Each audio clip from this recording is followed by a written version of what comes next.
Hello hi नमस्कार. मी श्रद्धा किशोर पाटील पुन्हा एकदा माझ्या नवीन लॉंग ब्लॉगमध्ये आपणा सर्वांचं मनापासून स्वागत करते. तर आज आहे गुरुवार आणि गुरुवार असल्यामुळे आज आम्ही गेलो होतो गावातल्या विठ्ठल रुक्मिणी मंदिरात. तसं तर कालच एकादशी होती, काल जाणं झालं नाही. मग आज वहिनींनी धोंडे जेवण पण आमच्यासाठी धोंडे बनवले होते, धोंडे पोळ्या बनवल्या होत्या.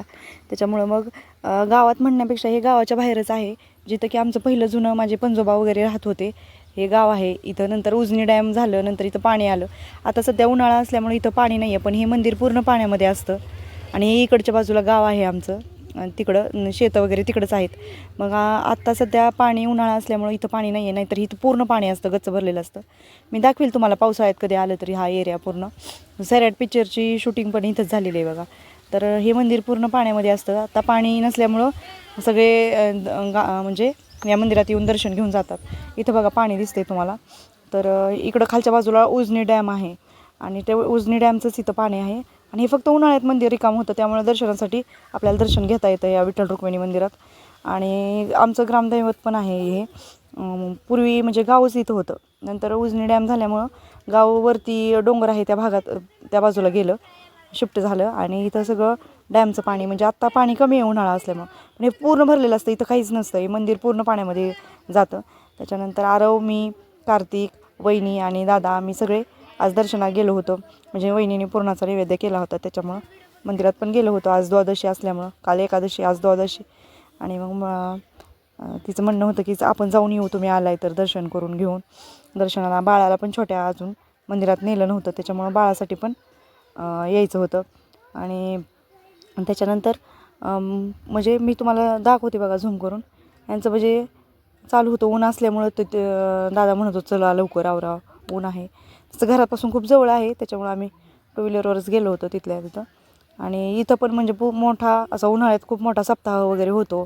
म्हणजे छान असतं इथलं. गावातला प्रत्येकजण इथं येऊन जेव्हा उन्हाळ्यात हे मोकळं होतं ना, अरे म्हणजे पाणी कमी होतं तेव्हा जातं. हे बघा वाळू आहे पूर्ण इथं आणि पूर्ण गच्च भरलेलं असतं पाण्याने.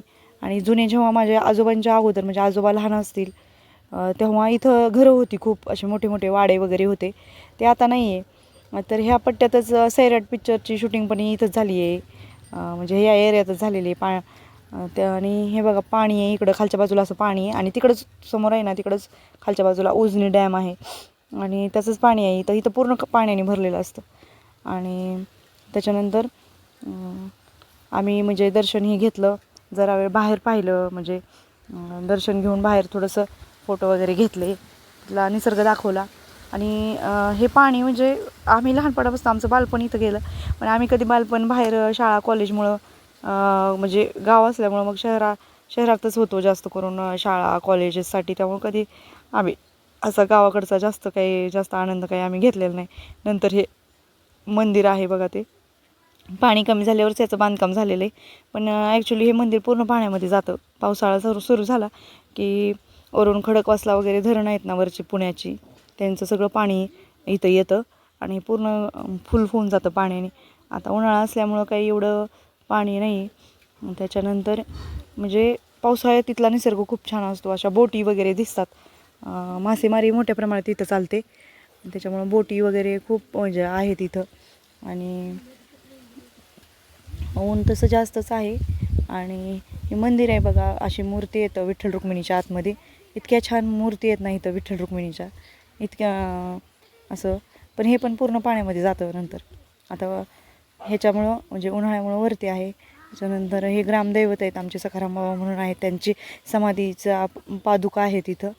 मग बाळाला आल्यापासून इथं दर्शनच घेतलं नव्हतं, त्याच्यामुळं दर्शन घेतलं. तर कसा वाटला तुम्हाला माझा व्हिडिओ?